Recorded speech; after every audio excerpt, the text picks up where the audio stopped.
Добар ден на сите, представници на медиумите во општина Кавадарци. Универзитетот Гоце Делчев продолжува со вториот уписен рок во своите наставни центри и со своите дисперзирани студии.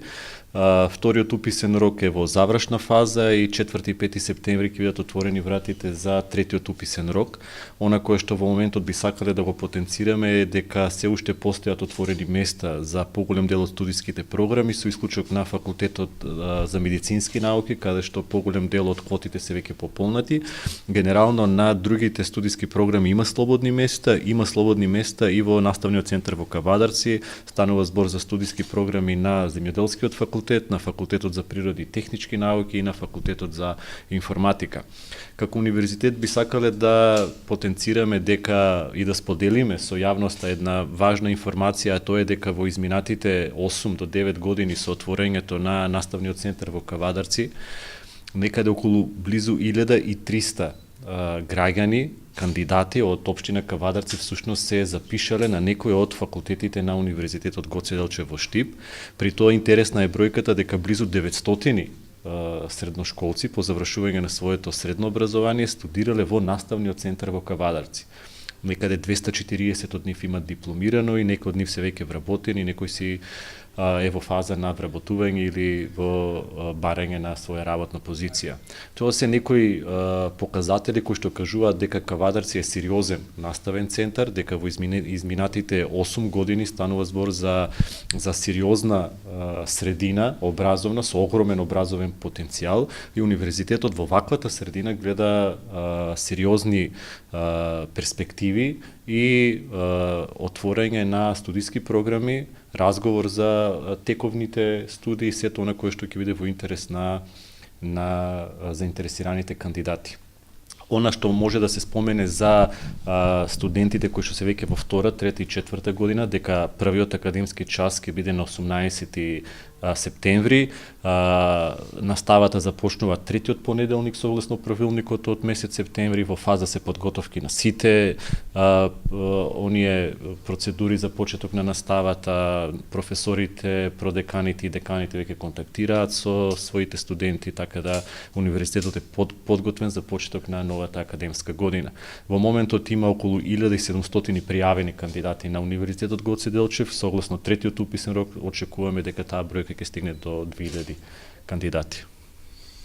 Дали дисперзираните студии во Кавадарци или овој наставен кампус, како вие го ословувате, наставен центар, ќе продолжи во Кавадарци да функционира најнормално како и изминатите години?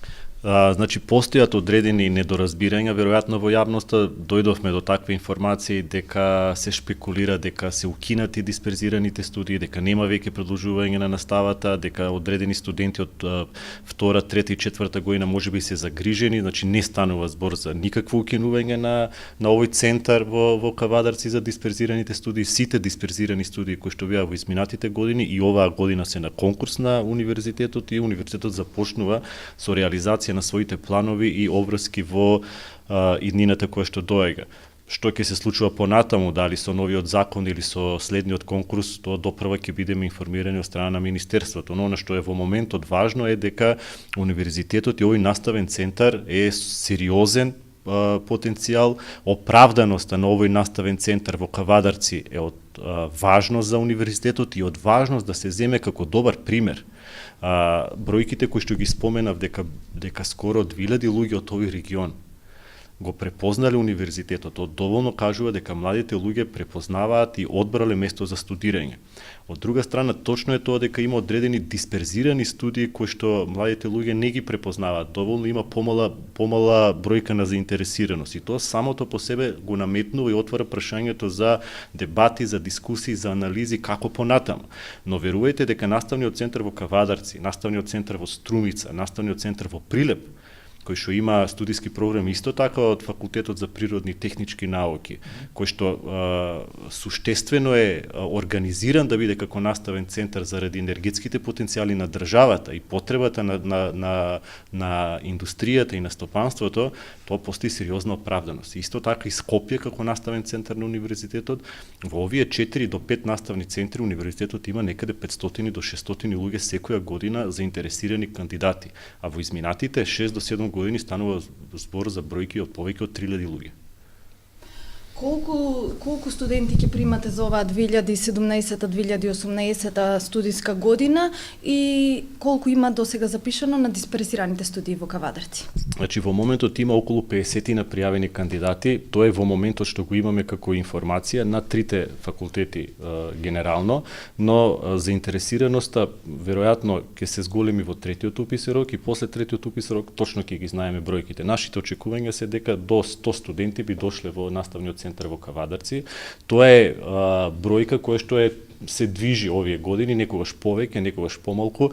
Ако се земат во предвид и тенденциите на младите луѓе, изборот на нивното студирање, напуштањето на земјата, кое што не е поврзано со студиските програми, со дисперзираните студии, туку генерално со некакви тенденции кои што подолго време влијаат во нашето општество, станува збор за број на студенти кои што се доволни за еден наставен центар да може да биде стациониран и да функционира реално во просторот и во она кој што го нудиме како универзитет. Кавадарци е интересен и од еден друг аспект. Овде се избрани студиски програми кои што се и соодветни на дејноста која што постои во регионот. Значи, Земјоделскиот факултет има своја студиска програма која што веројатно во перспектива факултетот ќе разговара и со стопанството и со индустријата со цел да може да се подобри, да се подигне квалитетот на тие студиски програми од Земјоделскиот факултет, како што е енологијата, како што е овоштарство, лозарство, градинарство. Ако е ова регионот кој што е препознатлив во светот по добро производство на вино, зошто да не биде една од најдобрите студиски програми во Европа или во светот во Кавадарци? Тоа е доволен мотив и причина на државата во идните концепции за дисперзираните студии да го препозна овој регион како врвен регион и добар пример.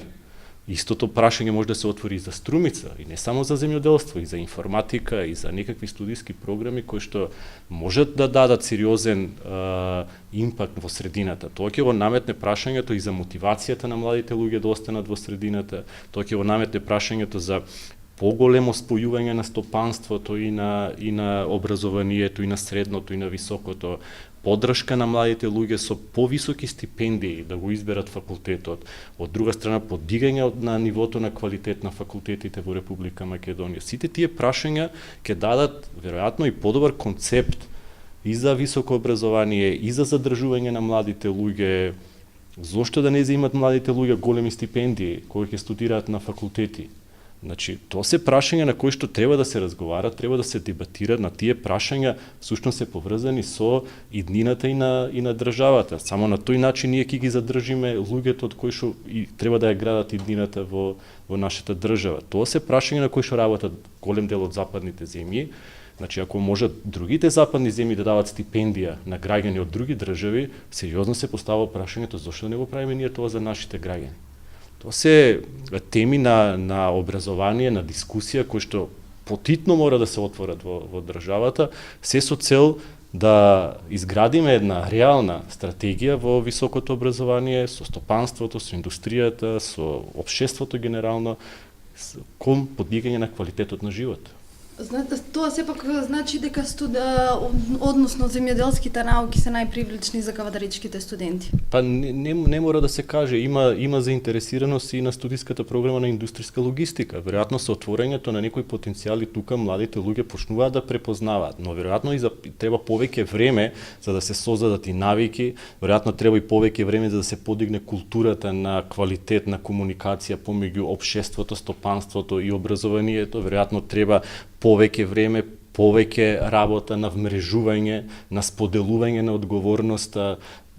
Зошто ако овде е една од најдобрите компании за вино да не се инвестира во средно образование со ослободување на данок на тие компании? Зошто постојат земји кои што организираат средно образование и високо образование по концептот на нивната фабрика? Такви вие имате граѓанин кој што работи во едно средно училиште на Сименс. Тој работи таму и тоа е училиште на компанија. И државно училиште, заедно во организација со таа фабрика. Значи, ние можеме да земеме такви примери, можеме не можеме да изградиме цело школа, ама можеме да направиме две училници. Две врвни училници кои што по ништо нема да се разликуваат од оние во некои од западните земји, кон кои што стремиме. Тие се прашања кои што ги отвараат прашањата и за квалитетот на живот во текот на студирањето. Тоа е студентскиот стандард. Значи, како студентот ќе ги минува тие 4-5 години? Што ќе му се случува по завршување на наставата? Каков му е културниот живот, каков е неговиот спортски живот, каков е неговиот каква е неговата мотивација во текот на летниот период да се вработи, да работи некаде, да заработи, па да се врати назад, да продолжи со студии, да замине на еден семестар во друга земја. Тоа се многу важни прашања. Прашања кои што мора да се решаваат интегрално со цел да можеме да разговараме за времето и просторот во кој живееме.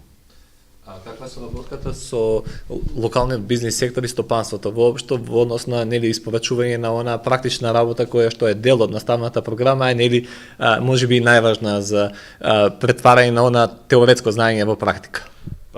Универзитетот се обидува да гради таа комуникација со стопанството, меѓутоа верувајте дека тоа е една од клучните теми кои што во последно време се убедуваат да се отворат како прашање, дека младите луѓе немаат доволно пракса, дека е потребна повеќе пракса. Меѓутоа тоа останува само како тема за разговор.